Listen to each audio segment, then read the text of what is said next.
Father admits secret on stage. Steve Harvey can't continue the show. Every father carries something. A burden, a regret, a truth he has never spoken out loud because he is terrified of what will happen when the people he loves most hear it. Most men take those secrets to the grave. But on a Wednesday afternoon in May 2024, a 49-year-old father from Philadelphia stood on the Family Feud stage, looked at his 3 children standing next to him, and said the words he had been holding inside for 17 years. Steve Harvey, a man who had spent decades mastering the art of keeping a show moving, stood behind his podium and could not continue. He did not call for a commercial break. He did not crack a joke to lighten the mood. He simply stood there because what this father had just confessed was so raw, so painful, and so deeply human that there was nothing left to say. The audience was frozen. The children were in shock. And what happened next would become one of the most powerful moments ever captured on television. Before we get into this story, take a moment and hit that like button and subscribe to this channel so you do not miss stories like this. Stay until the very end, because what this family did after the confession will stay with you for a long time. The Carter family from Philadelphia, Pennsylvania walked onto the Family Feud stage looking like a family you would see at a Sunday church service.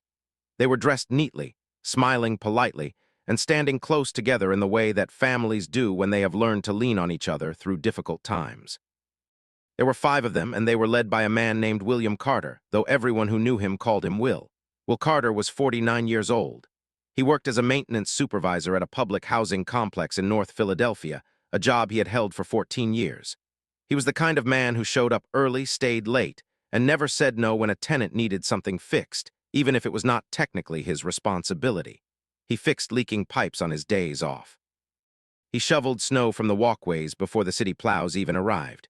He replaced broken locks on apartment doors at 10 o'clock at night because a single mother on the 3rd floor did not feel safe waiting until morning. The tenants loved Will, not because he was flashy or loud, but because he was reliable. In a world that constantly let people down, Will Carter showed up. Every single day he showed up. But the people who knew Will also knew that there was something underneath all that dependability, a heaviness that never fully left his eyes. A distance that would settle over him at odd moments, as if he had drifted somewhere far away and was trying to find his way back. His coworkers noticed it. His neighbors noticed it. His children noticed it most of all, even though they had never once asked him about it. Because in the Carter household, you did not push a man to talk about things he was not ready to talk about. You waited. And if he never talked about it, you loved him anyway. Standing next to Will was his oldest child, his daughter Vanessa. She was 26 years old, a social worker for the city of Philadelphia who spent her days advocating for foster children and families in crisis. Vanessa had her father's quiet strength and her mother's sharp mind, and she was the person the entire family turned to when things got difficult. She was the organizer, the planner, the one who made sure birthdays were celebrated and holidays were spent together. She had taken on that role when she was barely a teenager, and she had never put it down. Next to Vanessa was Will's middle child, his son Derek, who was 23 and worked as an apprentice electrician for a union in Philadelphia. Derek was built like his father, stocky and strong, with hands that were already calloused from years of physical work. He was quieter than Vanessa, more reserved, the kind of young man who communicated through actions rather than words. If your car broke down at midnight, Derek was the one who showed up with jumper cables and a flashlight without being asked. If you needed help moving, Derek was there before you finished the sentence. He had learned that from Will, and it was the thing he was most proud of. The 4th member of the team was Will's youngest child, his son Marcus, who was 17 and a junior in high school. Marcus was different from his older siblings. He was the talker, the dreamer, the one who asked questions that nobody else thought to ask. He wanted to be a writer, and he spent hours in his room filling notebooks with stories and poems that he shared with no one except Vanessa, who read every word and told him he had a gift. Marcus was also the most sensitive member of the family, the one who felt things deeply and wore those feelings on his face whether he wanted to or not. The 5th and final member of the team was Will's younger sister, Pauline, who was 44 and worked as a phlebotomist at a hospital in West Philadelphia. Pauline was the family's backbone in a different way than Vanessa. Where Vanessa held things together with planning and organization, Pauline held things together with sheer force of love. She was loud, affectionate, and fiercely protective of her brother and his children. She had been there through the worst of it, and she knew things about Will's past that even his children did not know. She had kept those things to herself for almost 2 decades, honoring her brother's silence, even though it had sometimes felt like carrying a stone inside her chest. The Carter family was facing off against the Brennan family from Baltimore, Maryland. The Brennans were a lively Irish-American family who had clearly been looking forward to this taping for months. Both families exchanged warm greetings before the game started. Steve Harvey came out and did his usual routine, getting laughs from both families and warming up the audience. When he reached Will, he shook his hand firmly and said, "Will Carter from Philly, you look like a man who has a story to tell." Will smiled, but it was the kind of smile that did not reach his eyes.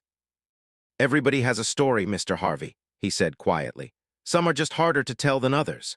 Steve nodded thoughtfully and moved on, not knowing how prophetic those words were about to become. What the audience did not know, what the Brennan family did not know, what even Steve Harvey had no idea about, was the secret that Will Carter had been carrying since his children were young. It was the reason for the heaviness in his eyes. It was the reason he threw himself into his work with an intensity that bordered on obsession. It was the reason he had never remarried after his wife, Sandra, left when Marcus was barely a year old. And it was the reason he had asked his sister Pauline to be on the team, because he had made a decision before walking into that studio. Today was the day. No more hiding, no more silence. Today, his children were going to hear the truth. The game began, and the Carter family played well. Vanessa was sharp and fast with her answers. Derek gave two solid responses that kept the family competitive.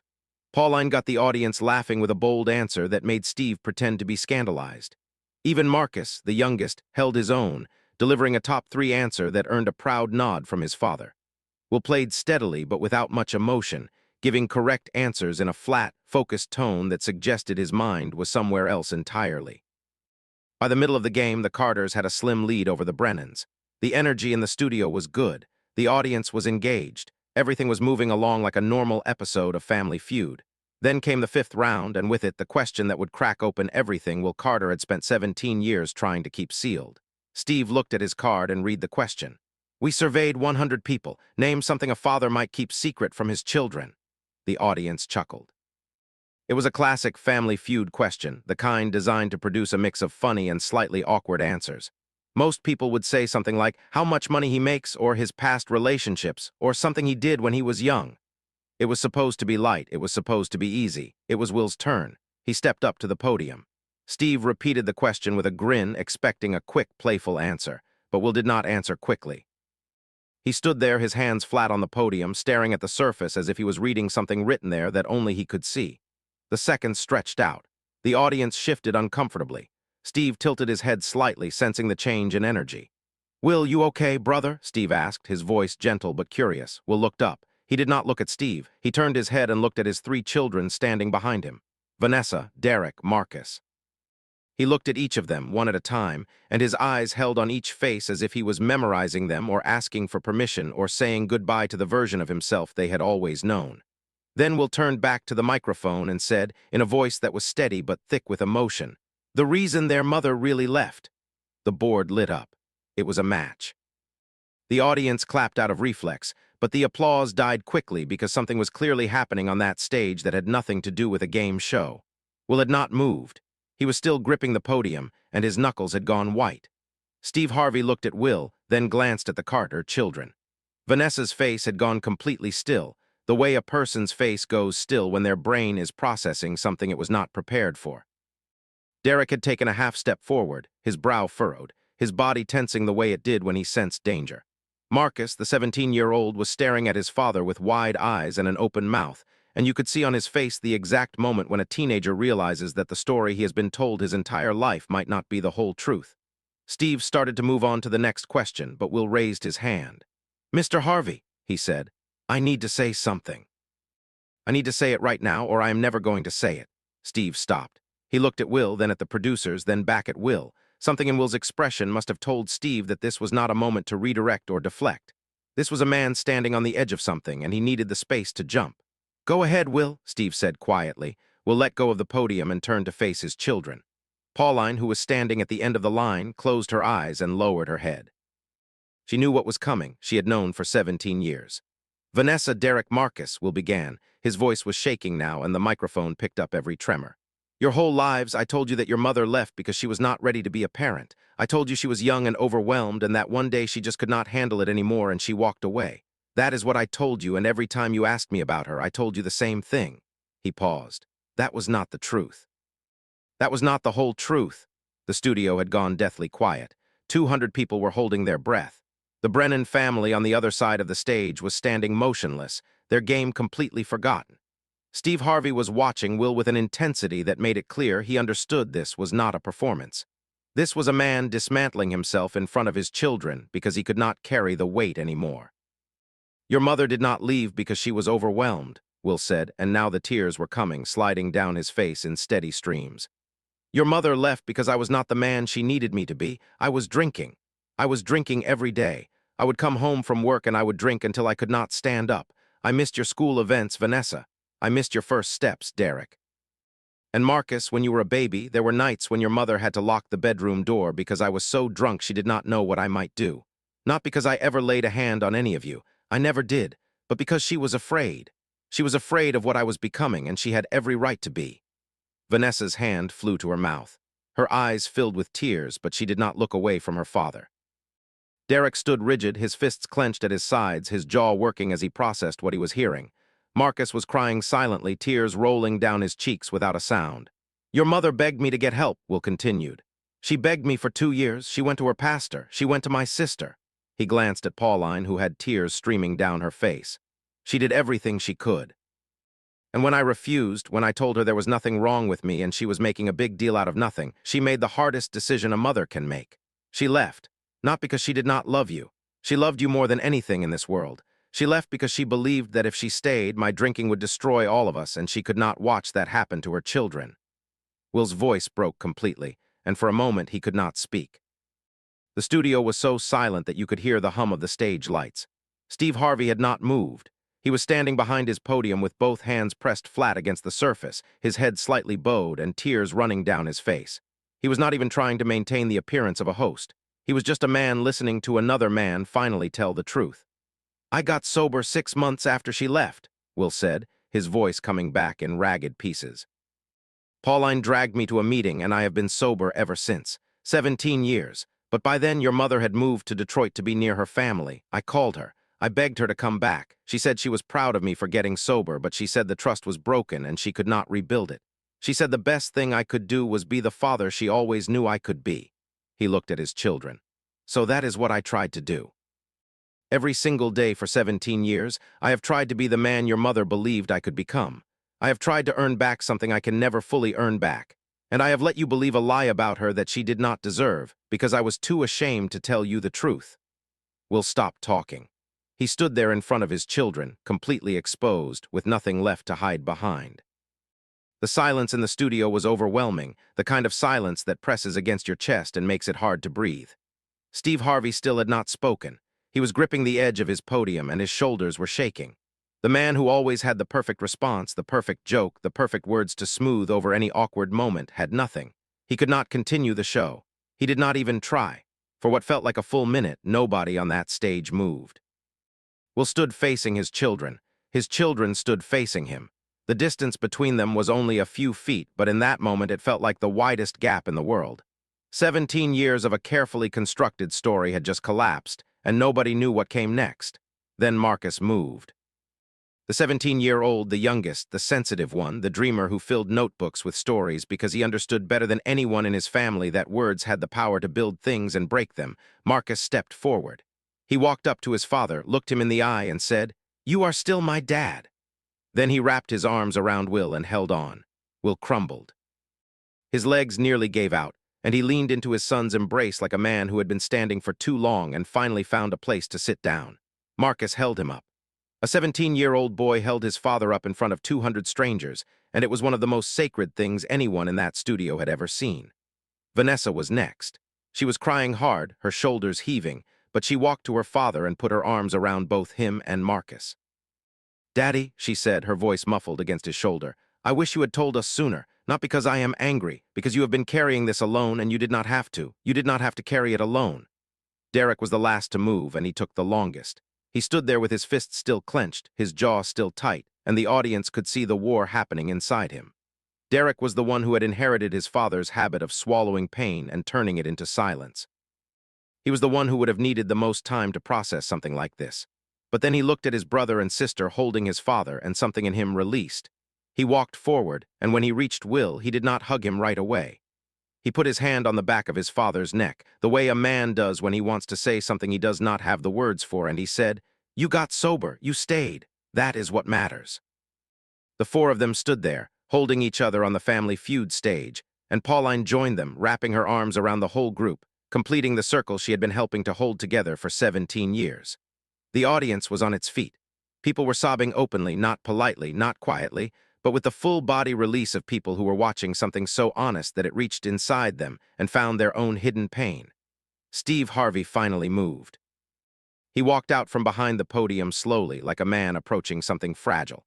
He waited until the family separated, and then he stood in front of Will and spoke. His voice was raw and stripped of every layer of performance.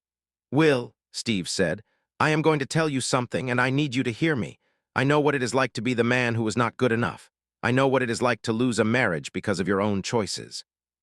I know what it is like to look in the mirror and hate the person looking back at you. And I know what it is like to spend years trying to become someone worthy of the people who love you." Steve paused and wiped his face with both hands. "But I also know this. The hardest thing a man can do is not getting sober. The hardest thing a man can do is not working 2 jobs or showing up every day or fixing other people's problems. The hardest thing a man can do is stand in front of his children and say, 'I was wrong. I was the reason, it was me.' You just did the hardest thing there is, and your children just showed you that the truth does not destroy a family. Lies do. The truth is what sets you free." The audience erupted. The applause was thunderous, accompanied by shouts of support and encouragement from people who felt like they had just witnessed something transformative. The Brennan family was crying on their side of the stage. Tom Brennan, their family captain, called out across the set, "You are a good man, Will. Do not ever doubt that." Steve turned to the cameras. "I want every man watching this to listen to me. If you are carrying something, if there is a truth you have been hiding from your family because you are afraid of what they will think of you, look at what just happened on this stage." This man told the worst truth he had, and his children did not walk away. They walked toward him. That is what family does. Do not wait 17 years. Do not take it to your grave. Tell the truth. Give your family the chance to love the real you, because they will. I promise you they will. Then Steve did something unexpected. He turned to the production booth and said, "We are going to take a break, and when we come back, we are going to finish this game because this family did not come all the way from Philadelphia to quit.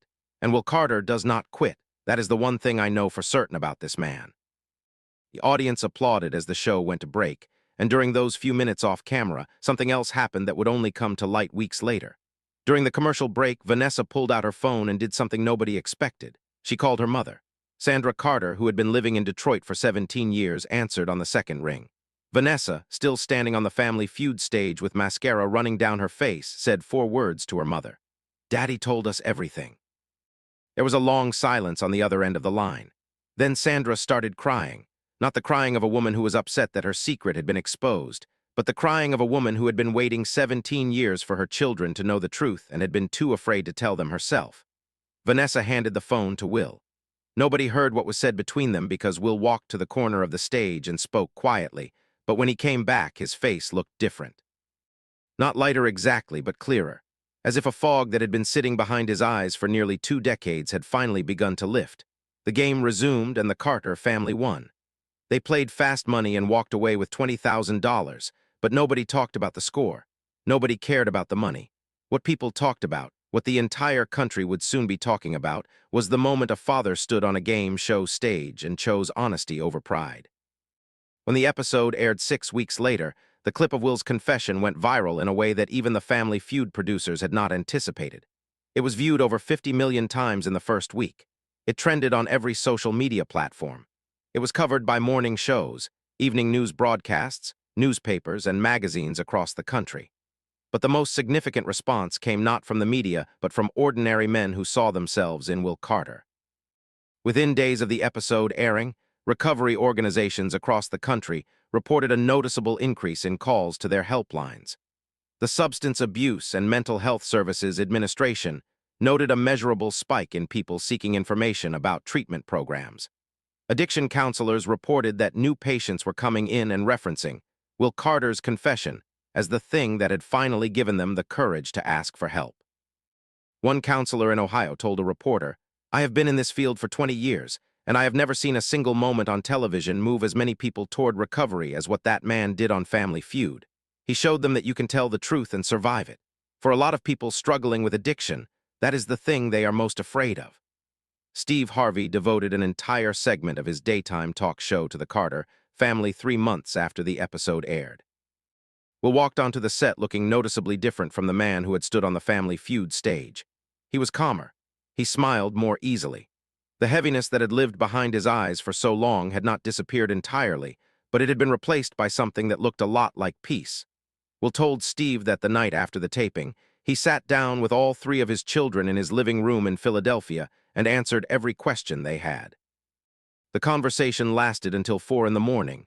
They asked about their mother. They asked about his drinking. They asked about the nights he could not remember and the mornings he wished he could forget. And he answered everything honestly, without deflection, without excuse, holding nothing back. Vanessa said during the interview that the hardest part was not hearing about her father's addiction. It was realizing that her mother had been carrying the blame for leaving when the real story was far more complicated. "I spent years being angry at my mom for walking out on us," Vanessa said. "And all that time, she was protecting us. She made the hardest decision a mother can make, and she let us be angry at her instead of telling us the truth about Dad, because she did not want us to lose respect for him. That is a kind of love I did not understand until now." Derek, who had always been the quietest member of the family, spoke publicly for the first time during that interview. He said that watching his father confess on national television had forced him to confront something he had been avoiding for years. "I drink," Derek said simply. "Not like my dad did, not yet, but I could see where it was heading." Watching my dad stand up there and tell the truth about what alcohol did to his family, that was like looking into a mirror that showed me my future if I did not change. I have not had a drink since the day we taped that episode.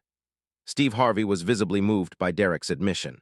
He reached across and shook Derek's hand and said, "You just broke a cycle, young man. Your father started it by telling the truth, and you are finishing it by acting on it. That is how generational change happens. Not through big speeches or grand gestures, but through one man being honest enough to say, 'I have a problem,' and another man being brave enough to say, 'I am not going to let that be my story.'" Marcus, the 17-year-old writer, did something with his father's story that nobody saw coming. He wrote about it. He wrote a personal essay about the day his father told the truth on Family Feud, about what it felt like to hear those words, about the long conversation that followed, and about what it meant to love someone whose greatest act of love was finally allowing himself to be seen as imperfect. The essay was published in a national literary magazine and was later read aloud at a high school assembly by Marcus himself. It won a regional writing award and attracted the attention of several college admissions programs. Marcus would go on to receive a full scholarship to study creative writing, and in every interview he gave, he credited his father's courage as the moment that showed him what honest writing looked like. Sandra Carter, Will's ex-wife, reconnected with her children after the episode aired. She did not move back to Philadelphia, and she and Will did not get back together. But for the first time in 17 years, Vanessa, Derek, and Marcus had a real relationship with their mother. They visited her in Detroit. They called her on the phone. They started building something that the lie had made impossible, a connection based on the full truth rather than a carefully edited version of it. Sandra told Vanessa during one of those visits that she had watched the Family Feud episode alone in her apartment and had cried for 3 hours. "I was not sad," she said. "I was relieved. For 17 years, I have been the villain of my own children's story.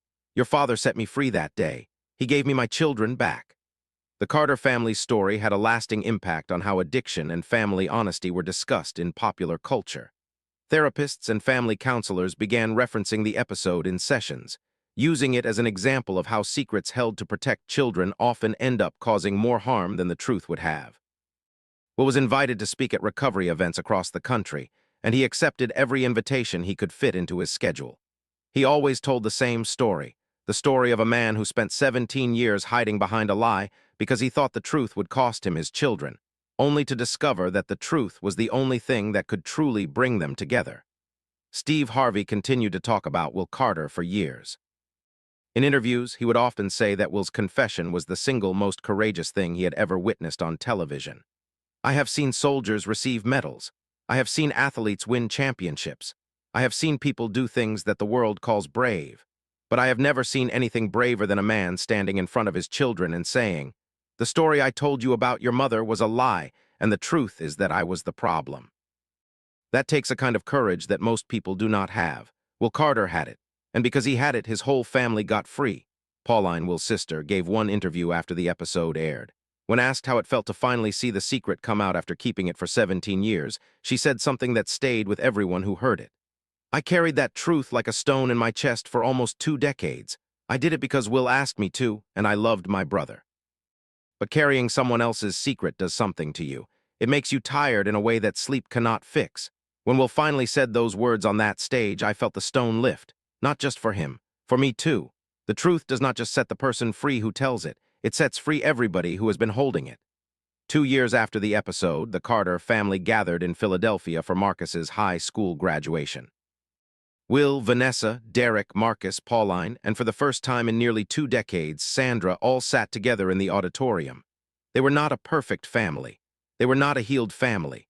They were a family in the process of healing, which is a more honest and more beautiful thing.